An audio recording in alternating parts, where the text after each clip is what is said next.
Atos dos Apóstolos, está chegando, né? Agora, isso. Glória a Deus. Atos dos Apóstolos, capítulo 17, a partir do verso 16, amém? Amém. Oh, glória, agora o computador resolveu atualizar. Vamos lá.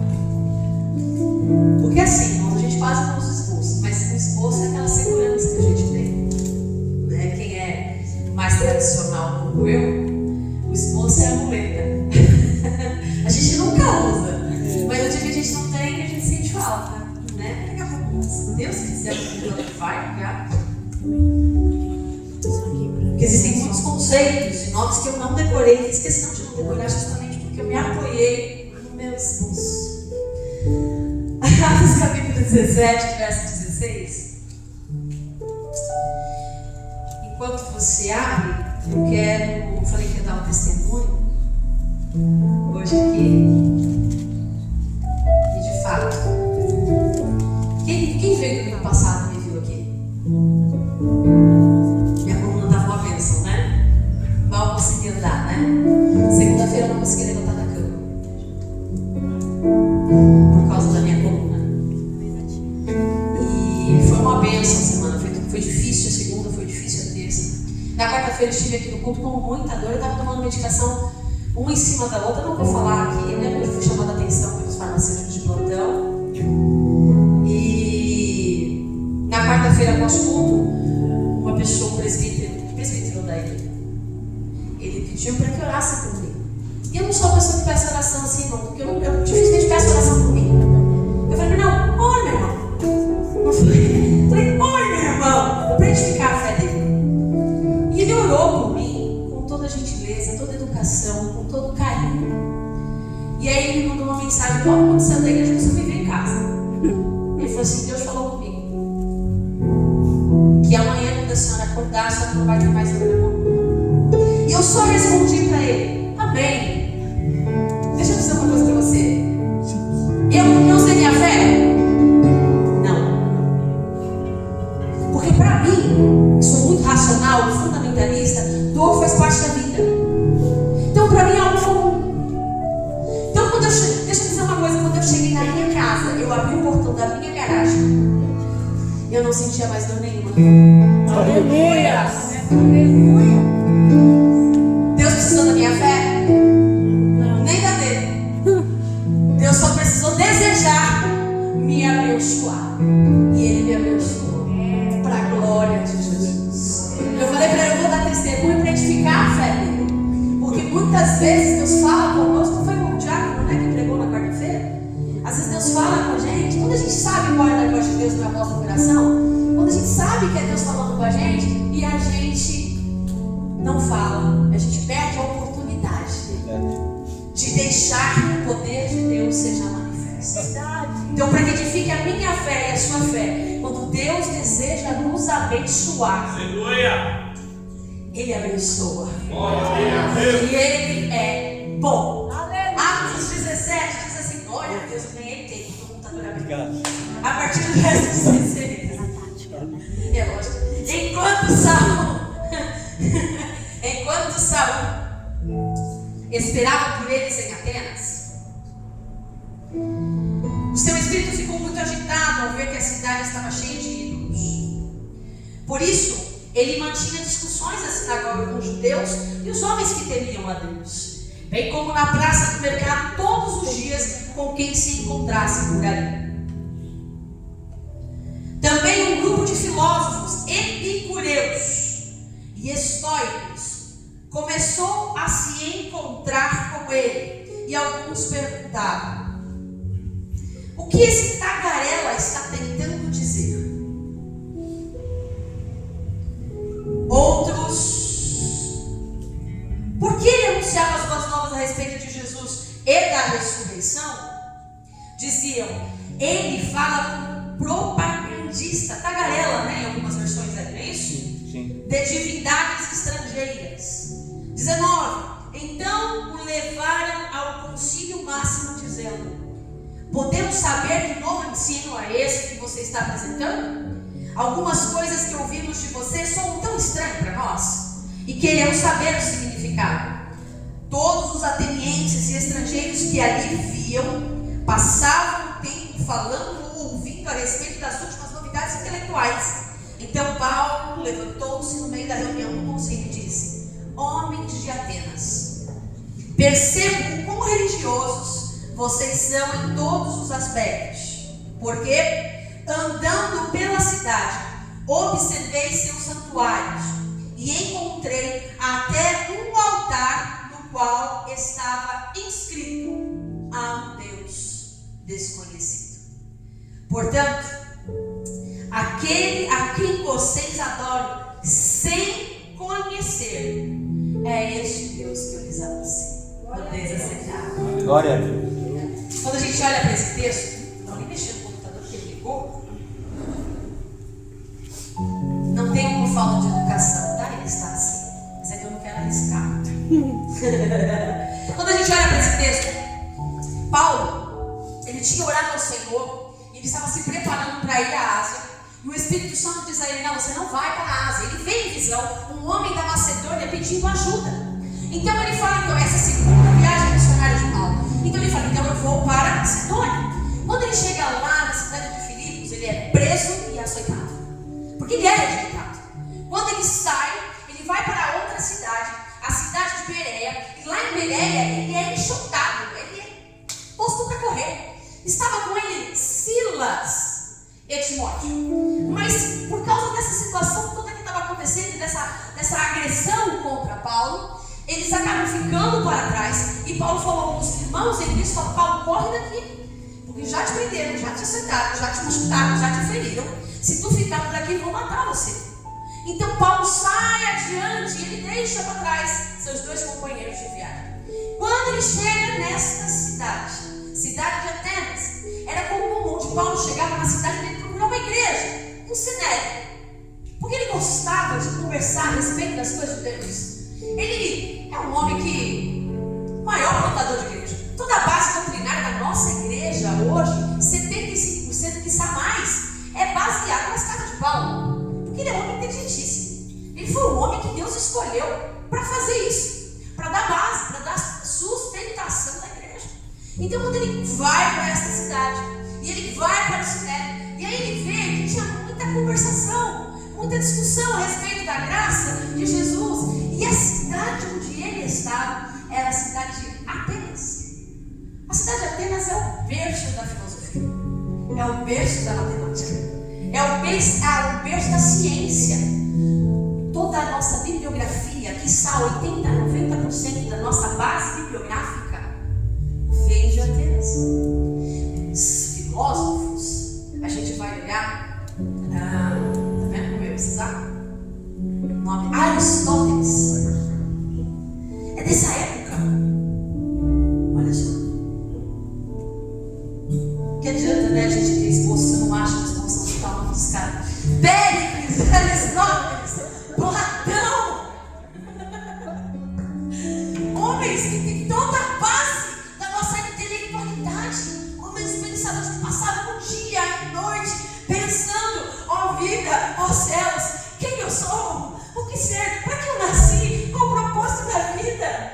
Por que tem sol? Por que tem lua? E esses caras são os caras, são a base da intelectualidade.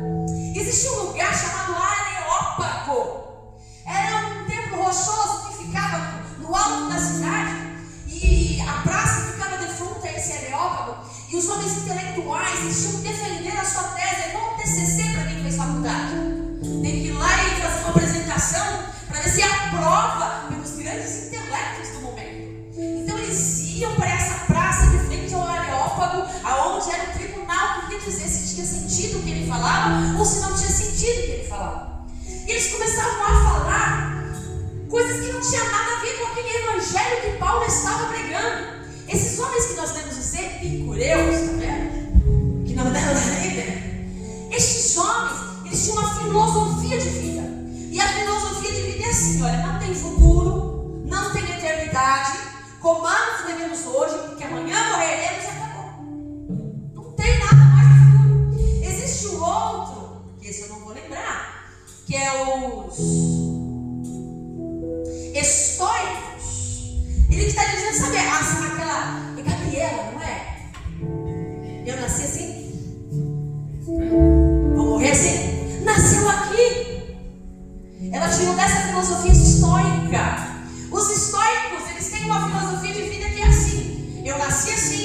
vou morrer assim. Se eu nasci mau caráter, nada vai mudar a minha vida. Eu vou continuar sendo mau caráter. Eu nasci como pensativo assim, eu não aceito a sua forma de pensar. Eu não aceito a sua ideia, eu não aceito a sua ideologia. É tipo assim, eu não preciso melhorar minha personalidade. Eu sou bruta, grossa, não tô nem aí. Vocês me amam do jeito que eu sou. Eu nasci assim, não precisa concordar. Eu nasci assim, eu quero dizer, mas os brutos também amam, né? Não, alguém me ajuda aí. Os brutos também amam. Porque assim, então assim, o que estava preponderando naquele meio eram os epicureus, não tem futuro. Carpinai, aproveite o dia. Viva hoje. Amanhã não existe. Então faz o seguinte, bebe tudo que você puder beber. Faça todas as orgias que você puder fazer. Curta a vida doidado. Essa é a filosofia.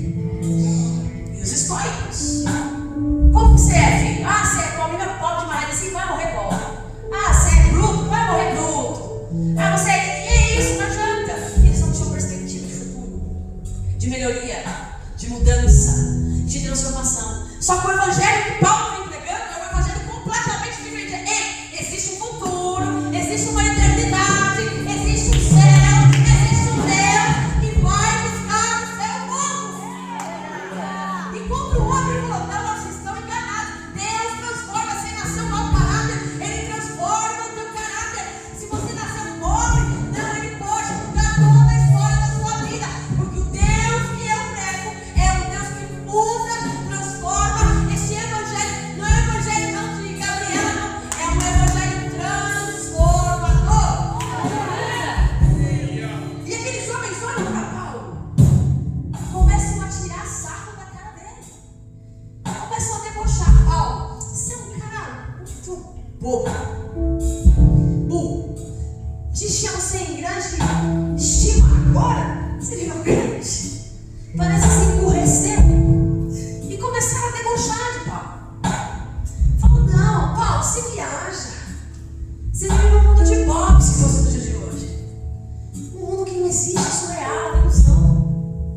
Paulo ouve aquilo. Fica quieto. Difícil. O temperamento de Paulo fica quieto. Muito difícil. Mas Paulo fica quieto. Ele deixa todo mundo falar. Ele deixa todo mundo debochar da cara dele. Deixa todo mundo rir da cara dele. Deixa, vai, curte mais, chega mais, fala mais.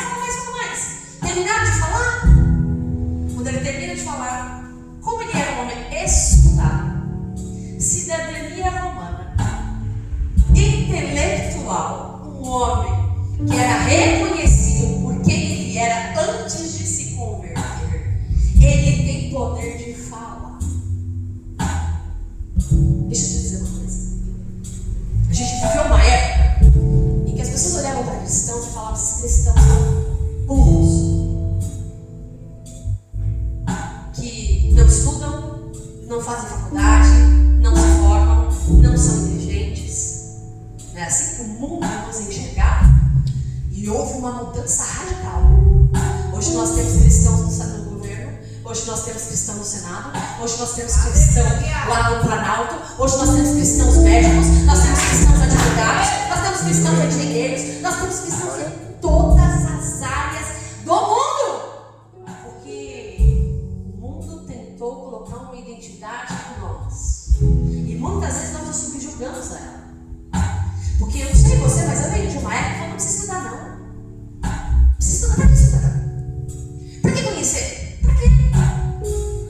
Aí a gente olha para os homens abençoados da antiguidade, não são homens antigos, né? Mas os homens que não estudaram, mas Deus foi tão maravilhoso com eles que o abençoaram, não se enriqueceram. Mas foi por pura bondade e misericórdia. Porque hoje a gente vê muita gente estudada, formada, com 3, 4, 5 faculdades e não consegue um emprego digno que pague seu salário.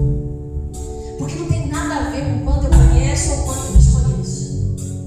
Eu tenho o dever e a obrigação de conhecer. Eu tenho o dever e a obrigação de me empenhar. Mas a bênção não depende do que eu faço, fazer do que eu deixo de conhecer. Mas conhecimento abre portas. Mais do que dinheiro. O conhecimento abre portas que o dinheiro não abre. E foi esse conhecimento, Deus sabe o que faz. Havia uma razão para Deus escolher Paulo. Foi só para plantar a igreja. Foi para que o evangelho fosse pregado através desses homens intelectuais. Imagina o Japedrão falando para essa galera. Consegue imaginar? Os caras se tiraram o sarro de Paulo, poliglota. Imagine Pedro. Pedro ia pegando umas facas afiadas, né? Porque a espada era uma faca desse tamanhozinho, não é a espada que a gente imagina. É um facão, a espada deles era um facão. Ia ser cortando a orelha de muita gente. Só porque estavam debochando dele. Mas Paulo, ele tinha poder de fala, porque ele tinha conhecimento. E quando ele teve uma abertura, todo mundo falou, ele ficou quieto, se comportou como um homem educado, se comportou como um homem intelectual. Não ouviu aqueles desafios, ouviu tudo, mas não deixou entrar no coração. E quando ele teve fala, ele deu uma aula de oratória. Gente, quem fez oratória comigo sabe como é bom, né? Ele deu uma aula de oratória. Porque ele começa para falar com aqueles caras que estavam tirando a sarro da cara dele. Olhem dos atenienses. Ele já poderia falar, vocês sabem o que vocês estão falando, vocês são o quê? Não! Eu percebo que vocês são homens religiosos. Eu percebo que vocês são homens inteligentes. O cara tinha acabado de ser massacrado por toda aquela galera. Mas ele não chega afrontando. Ele continua calçando o sapato da humildade. Ele não tirou o sapatinho da humildade. Ele permaneceu humilde porque ele sabia que quem estava colocando ele ali, preparando ele para falar a respeito de Deus, era o próprio Deus. Eu imagino Paulo falando, eu ia para outro lado, me mandou, eu vim aqui, está me pedindo ajuda, porque esse povo é intelectual, esse povo é culto, mas esse povo é pobre de conhecimento espiritual. Eles têm toda a ciência, mas não tem nenhuma intimidade. Paulo, observando, vê que tinha 30.000 altares em Atenas. E quando ele vê, dentre aqueles 30.000 altares em Atenas, existe até um altar escrito ao Deus desconhecido. E aí Paulo, como ele sabia, estudava, conhecia, ele fala, sabe esse Deus aí que vocês não conhecem? Esse Deus, eu trabalho com ele. Eu trabalho com esse Deus que vocês não conhecem. Mas como assim? Deixa eu lembrar uma coisa para vocês. Há 400 anos, há 450 anos antes deste episódio acontecer, na cidade da Grécia, onde Alexandre o Grande, nos 400 anos do silêncio, que Deus não falava com o seu povo. Um grande rei da Grécia, um território do Valdense, tudo que eu estou falando aqui é história, tá? Você pode consultar lá no GPT. Google, gente, é a mesma coisa. Pode precisar do Google. História, é a mesma coisa. Só mudou o nome, é mais inteligente, é mais pessoal. Google, pesquisa. Das bibliotecas, quem é mais antigo, gosta de ler como eu, procura nos contextos históricos. Ok? E aí você vai ver lá. O rei da Grécia teve uma grande peste. Uma peste que assolou toda a aldeia. Muitas pessoas morreram. O rei ficou desesperado. Ele chama todos naquela época eram magos, eram sacerdotes de vários deuses, porque eles eram panteístas, e panteístas são aqueles que adoram a vários deuses. E ele chama toda a galera, todos os líderes de toda a religião, adorem ao seu Deus, façam alguma coisa, façam uma oferenda, para que cesse a praga, porque nada fazia com que a praga cessasse. Muitas pessoas morreram. Aquele rei viu que seu reino ia acabar.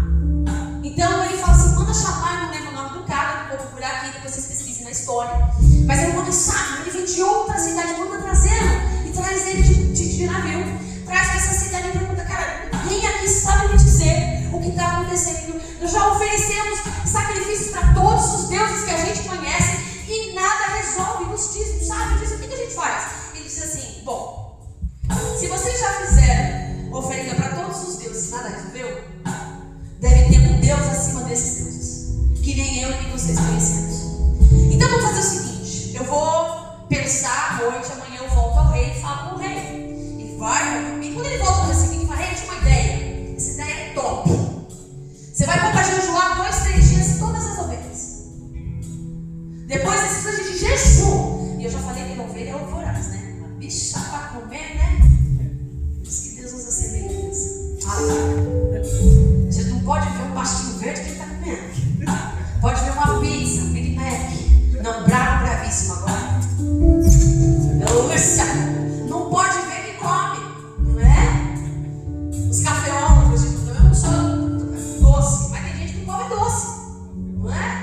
seu café. Ixi, café, tem que garrafinha de café.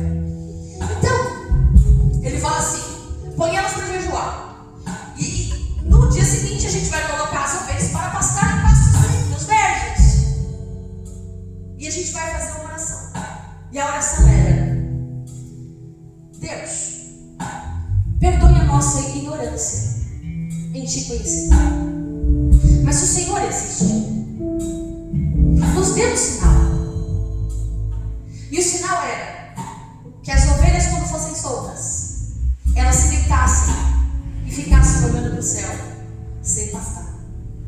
Imaginou 3 dias à tarde sem comer. Bota um arroz com feijão na frente dela.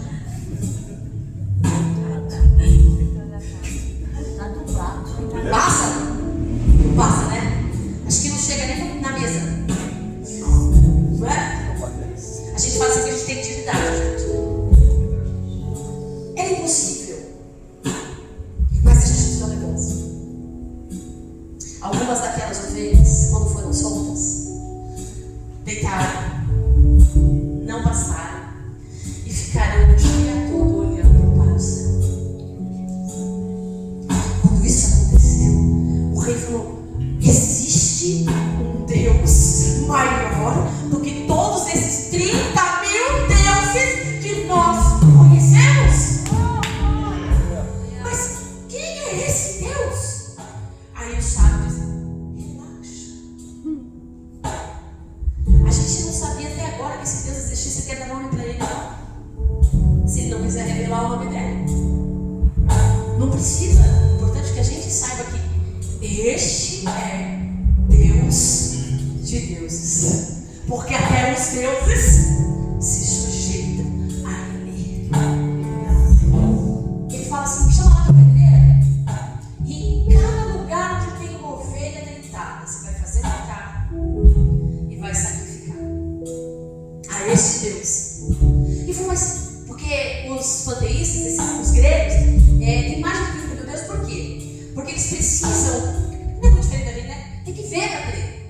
Precisa de um ídolo, de uma estátua, um papel, eles precisam ver. Sabe, para poder achar que creem em alguma coisa. Mas você acredita em Zeus, Superman, Mulher Maravilha, Boneco, não é legal? É muito mais legal. Não é? Não é mais gostoso?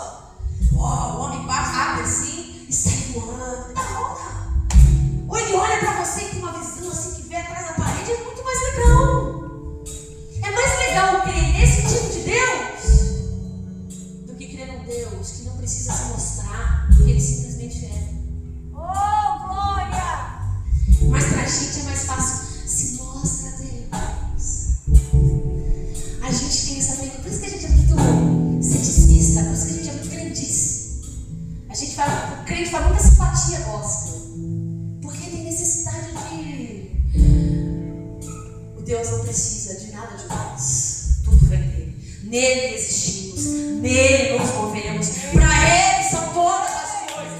Ele não é carente, não precisa da nossa adoração, mas ele nos convida a adorá-lo. Ele não precisa de nós para fazer a missão que ele já estabeleceu antes da fundação do mundo, mas ele nos ama tanto que ele diz: você quer fazer parte? Esse é o convite, vem, mas se não quiser, não tem problema. Meu plano perfeito vai ser. Esse Deus não é carente, o nosso Deus. Ele não precisa se mostrar, ele não precisa estar com outdoor, não precisa estar com púlpito, ele não precisa de defesa. Simplesmente porque ele é. Ele é porque ele quiser ser. Porque ele é. E aí a gente fala: mas a gente precisa dar um nome para essa estátua. Aí o sábio fala assim: se esse Deus não, até agora não nos deu nome, porque Jesus ainda estava para você. Eles não conheciam os profetas, não sabia da lei dos profetas, não sabia que já havia anunciado o nascimento do Messias que salvaria a humanidade, que morreria. Então ele fala assim: então vamos colocar uma estátua. Nessa estátua você vai colocar um nome. Ao Deus desconhecido.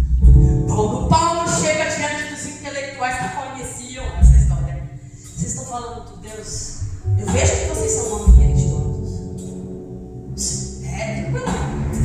Vem desse Deus aí que vocês não conhecem, que até agora vocês não sabem o nome. Eu vou dar o nome dele. Oh, aleluia! Jesus Cristo. Esse Deus agora não é mais desconhecido. Esse Deus que todo o universo se sujeita é o Deus soberano. O nome dele é Jesus. O nome dele é Yeshua, o Hamashia, o ungido, o libertador. Esse é o nosso Deus. E é tão legal que Paulo agora pega a primeira pregação dele, Estevão. Paulo, você acha que Paulo vem aqui vem todo direto? Não. Ele usa o conhecimento. Porque em toda a história Deus deixa suas marcas. Em toda a história Deus deixa suas marcas. No mandarim, que hoje a língua universal não é mais português, é o mandarim.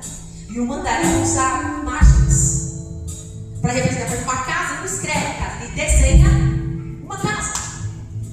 Quando ele quer falar de humildade, sabe qual é a figura? Uma ovelha levada ao matador, que representa Jesus. Cristo deixa suas marcas na história. Nós não estamos aqui por acaso, nós fomos marcados antes da fundação do mundo, e ao longo da nossa história Deus vai criando meios para que ele se torne conhecido a nós. Às vezes a gente fala, há quanto tempo eu perdi no engano, muitos de nós, meus irmãos. Mas ele sempre se revela àquele que o busca, aquele que realmente deseja conhecer ele, quem ele é de fato, não aquele que a gente queria, porque a gente queria deuses. A gente queria deuses. A gente queria Jesus, tem tanto Jesus por aí. Se você perguntar para cada um aqui, cada um vai dizer um Jesus diferente. Mas o Jesus da Bíblia é mais do que qualquer coisa que eu e você possamos imaginar. Ele não cabe numa caixinha. Ele é o autor, ele é o escritor, ele é o dono da história. E é por isso que toda a história tem a sua marca. E quando ele começa a falar de pregar a pregação de Estevão, porque ele estava lá. Ele estava aí, foi o arqueótipo do massacre, do martírio de Estevão. Um homem que começa a falar e vai lá desde o Gênesis, lá de Abraão, e começa a falar de Jesus. Ele começa a é o Deus. Esse aí que eu sirvo chama Jesus. Ele é o Criador de todas as coisas. Nele tudo existe. Somente nele existimos. Somente nele nos movemos. Ele é o Deus do céu, ele é o Deus da terra. Todas as coisas estão sob o seu domínio. Este é o Deus. E é tão lindo que quando Paulo começa a falar, aqueles homens ficam assim embasbacados com Paulo. Porque se tem uma coisa que Deus faz, que nós nunca poderemos fazer, é entrar nos corações das pessoas e convencê-las do pecado, do juízo e da justiça. A nós só cabe uma coisa: falar a verdade do Evangelho. Mais do que falar, quando Paulo foi chamado de tagarela, antes de ir para Bereia e escorraçado de lá, ele foi chamado de tagarela. Nós lemos aqui, tagarela no grego significa um pássaro que vai na fossa comer semente, que significa alguém que não sabe o que fala. Quando chamaram Paulo de tagarela, você não sabe nem o que você está falando, cara. E agora esses mesmos homens intelectuais olham para Paulo e falam: de onde vem tanta sabedoria? E aí ele mesmo diz: não vem de mim, vem de mim. Porque eu não vos anuncio algo que venha de mim. Tudo que eu vos anuncio vem dele. Esse Deus agora não é mais desconhecido. Agora este é o Deus, Criador dos céus e da terra. E aqueles homens foram tocados. Claro que nem todos. Algumas sementes dão fruto, outras só dão folhas, outras nem crescem. Porque quem dá o crescimento é papai. Quem rega, quem aduba é papai. Você pode plantar a melhor semente, ela não dá em nada, porque a vida está nele. Todo o futuro está nele. E você pode pegar uma sementinha ruim, isso é evangelho. Deus pegou gente ruim como eu e você, improváveis como eu e você, e falou: peraí, deixa eu voltar, deixa eu trabalhar, deixa eu transformar, deixa eu dar a minha forma para fazer que este vaso de barro carregue um tesouro precioso dentro de si. Isso é tão extraordinário, eu não vou me alongar. Que aqueles homens foram convencidos de que aquele Deus era o Deus verdadeiro. Aleluia. Aquele Deus era realmente o Criador de todas as coisas. Glória a Deus. E quando eu venho dizer para você que Deus não parou, eu não sei se foi de manhã, o pastor falou que lembra de alguma coisa que marcou a vida dele e tal. Eu nunca esqueço o dia que o Espírito Santo me visitou. Eu não me lembro de pessoas. Eu sou grata por muitas pessoas na minha vida. Porque eu sou resultado de oração. Irmãzinha do POC. Eu sou resultado de oração. Minha avó, que me criou, que era minha conselheira, enquanto eu estava viva, todas as vezes que eu tinha um perrengue, eu ligava para ela. Não era nem para minha mãe, não era para minha avó. Eu ligava para minha avó, e assim, não adianta você falasse para minha avó assim: ora comigo, tomava uma lavada. Tomava uma lavada minha avó. Então eu já sabia como chegar: avó, Thiago, ora comigo. Ela já chegava: onde você tá? Chega aqui. Não é que ela morava, né? Morava ali na Vila Galvão. Chega aqui, vamos orar. Não tinha tempo ruim. Vamos ler a Bíblia, vamos orar, vamos falar. Minha conversa com a minha avó era só sobre Bíblia, sobre Cristo. Ela vivia, parece a pastora Sandra hoje. Marcava um monte de visita para eu ir. Esquecia de me falar antes. E ela falou: ai, marquei visita lá no fulano, você pode? Até porque você tem que me levar, né? Mas aí eu vou ficando mais velhinha, tadinha, aí já não tenho mais pra fazer essas coisas. Mas eu sou resultado da irmã Nelina. Hoje de manhã eu estava conversando com uma irmã aqui na igreja que ela conhece toda a galera da minha família. A gente cresceu, nem lembro dela, a gente cresceu na mesma igreja. E sabe, a irmã Nelina, mulher de oração, gente. Nós somos resultados. Eu sou resultado de muita oração. Porque mesmo nascendo no berço evangélico, se não fosse a bondade, a graça e a misericórdia de Deus, eu já estaria no mundo há muito tempo. Eu vou te contar, não valeria nada. Continua não valendo. Hoje o valor que eu tenho, eu saio. Está no que Ele produz em mim. Eu sempre digo isso, e é verdade, não é clichê. Tudo que você vê de ruim em mim é meu, eu assumo, me perdoa. E tudo que você vê de bom em mim, cara, não é meu. É bondade dele.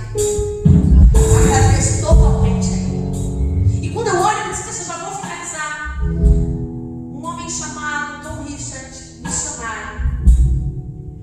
Ele foi para uma aldeia na Oceania.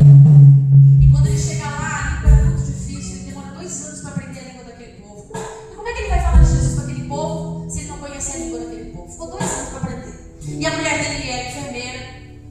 Então ela cuidava do povo, tinha muitas doenças, e ela cuidava do povo, o povo amava eles. Só que era uma aldeia de pessoas carnívoras. Era uma aldeia de pessoas que não tinham. A cultura daquela aldeia era o engano. Você consegue entender? Porque a hora que eu narrar toda a história, você vai associar aqui. A cultura é o engano. Tipo hoje, assim, se ser honesto. As pessoas dizem: nossa, você é honesto? Né? Se é honesto, chama-se de bobo. Não é isso? Hoje, quando você fala de ser honesto, você ganha até um prêmio. Se você é honesto, gente, você não tem obrigação de ser honesto. Mas parece que hoje os valores inverteram. Lá não tinha esses valores. Lá o valor, o padrão, a cultura deles era o engano. Era crescer o quanto eu sou capaz de enganar você, até tirar a sua própria vida sem que você perceba. Que você só tem conta disso quando eu te arrumei. É esse nível de poder. E quando ele chega lá, tinha uma rivalidade de 2 tribos. E eles morriam gente à beça.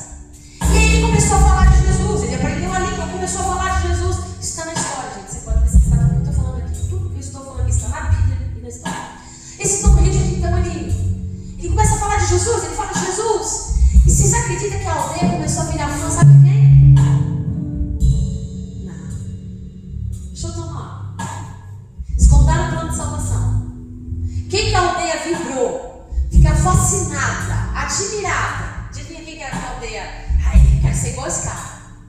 Numa cultura de engano. Judas. Do Satanás está na história de Judas. Pensa. A aldeia começou a admirar Judas. Porque Judas era o cara. Andou com Jesus lado a lado. Era o cara da confiança. Mexia no dinheiro, mexia no ouro. Viu tudo. E no final das contas, quem entregou para esse é o cara. E todo mundo começou a idolatrar Judas. Pensa na frustração desse missionário. Eu vim aqui para pregar Jesus. E esse povo gosta de Judas. Ficou frustradinho. Falou: quer saber? Vamos embora. Aí como a mulher dele era enfermeira e cuidava do povo da aldeia, falou: não, fica com a gente um pouquinho. Indignado. E aí começa as tribos rivais, uma brigando, uma matando a outra. Ele fala assim: eu fico com uma condição. Que vocês entrem em paz. Pega aí e deu o conceito da bandeira branca e vai ver se aquilo funciona. Uma cultura de engano, a bandeira branca não vai funcionar. Você vai colocar a bandeira branca e vai achar o quê? Você está me enganando. Você quer me matar. Sabe o que aquela cultura dizia? Olha só como Deus tem seus marcos em cada cultura, em cada história. Não pense você que ainda existe algum lugar que o Evangelho não esteja chegando. Porque o Evangelho já está chegando a todas as tribos, povos e nações. Você indo, você não indo, você crendo, você não crendo. Porque Deus já deixou na história e nas culturas a sua marca. Mesmo que eu e você não entenda. Aqueles homens de aldeia, só existia um jeito de a gente ser na paz. Que a gente pegue uma criança e entregue a uma família da tribo rival. E ela põe a mão na cabeça da criança. E aceite aquela criança, aceite cuidar daquela criança. Aí é selada a paz.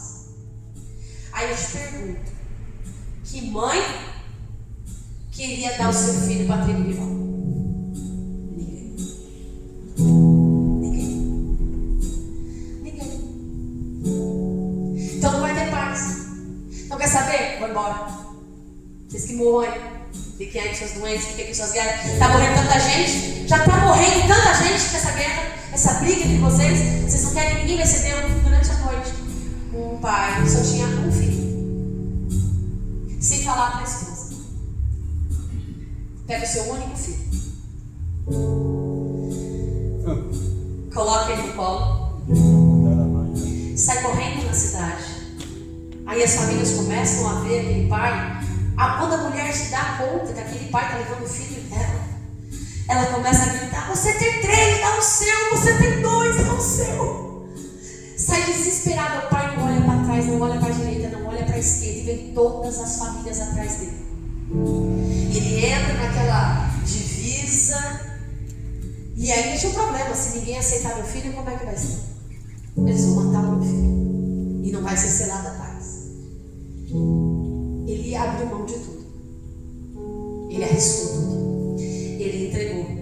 E falou: essa criança é um totem da paz.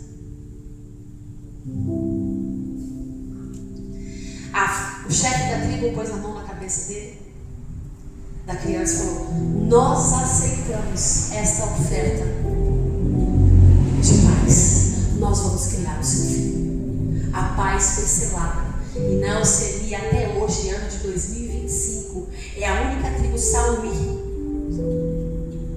que ainda luta para a pregação do Evangelho genuíno. Porque quando foi selada a paz, o líder daquela tribo disse: e o que é isso? E aí o Richard, ele falou assim, o Espírito Santo falou com ele: você queria uma estratégia? Eu te dei. Jesus é o totem da paz. Jesus é essa criança que foi entregue por amor à minha vida e à sua vida, para que houvesse paz, houvesse inimizade, que a humanidade de Deus fosse rompida e nós tivéssemos livre acesso ao Pai. Ele pega essa história e começa a narrar também. Este é o totem da paz. E aqueles homens da tribo se renderam, se ajoelharam e disseram: nós queremos esse totem da paz. Então Judas matou o totem da paz? Não, nós odiamos Judas. Não, porque Judas pode matar o totem da paz.